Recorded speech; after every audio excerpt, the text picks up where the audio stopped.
ಕನ್ನಡ ಚಿತ್ರರಂಗದಲ್ಲಿ 3 ತಲೆಮಾರುಗಳ ನಟರ ಜೊತೆ ನಟಿಸಿ 6 ದಶಕಗಳ ಕಾಲ ಚಿತ್ರರಂಗ ಸೇವೆ ಸಲ್ಲಿಸಿದ ನಟಿ ಲೀಲಾವತಿಯವರು. ಇವರು ಹುಟ್ಟಿದ್ದು 24 ಡಿಸೆಂಬರ್ 1937. ಚಿಕ್ಕ ವಯಸ್ಸಿನಲ್ಲಿ ನಾಟಕ ಹಾಗೂ ರಂಗಭೂಮಿಯಲ್ಲಿ ಆಸಕ್ತಿ ಹೊಂದಿದ್ದ ಲೀಲಾವತಿಯವರು ತಮ್ಮ ವೃತ್ತಿ ಜೀವನವನ್ನು ಮೈಸೂರಿನ ವೃತ್ತಿ ರಂಗಭೂಮಿಯಲ್ಲಿ ತೊಡಗಿಸಿಕೊಂಡು ಪ್ರಾರಂಭಿಸಿದರು. ಮಹಾಲಿಂಗ ಭಾಗವತಾರ್ ನಾಟಕ ಸಂಸ್ಥೆ ಹಾಗೂ ಸುಬ್ಬಯ್ಯ ನಾಯ್ಡು ನಾಟಕ ಸಂಸ್ಥೆಯನ್ನು ಸೇರಿಕೊಂಡು ಹಲವು ಪ್ರಸಿದ್ಧ ನಾಟಕಗಳಲ್ಲಿ ಪಾತ್ರ ನಿರ್ವಹಿಸಿದರು. ನಂತರ ಶಂಕರ್ ಸಿಂಗ್ ಅವರ 1949ರಲ್ಲಿ ತೆರೆಕಂಡ ನಾಗಕನ್ನಿಕಾ ಚಿತ್ರದ ಮುಖಾಂತರ ಕನ್ನಡ ಚಿತ್ರರಂಗವನ್ನು ಪ್ರವೇಶಿಸಿದರು.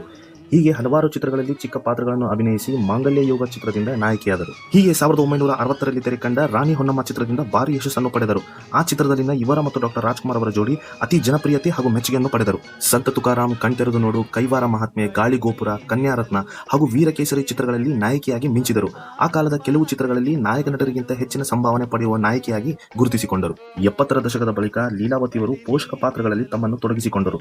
ಇವರು ಪಂಡರಿಬಾಯಿಯವರ ನಂತರ ನಾಯಕನ ತಾಯಿಯ ಪಾತ್ರಗಳಿಗೆ ಹೆಸರುವಾಸಿಯಾದರು.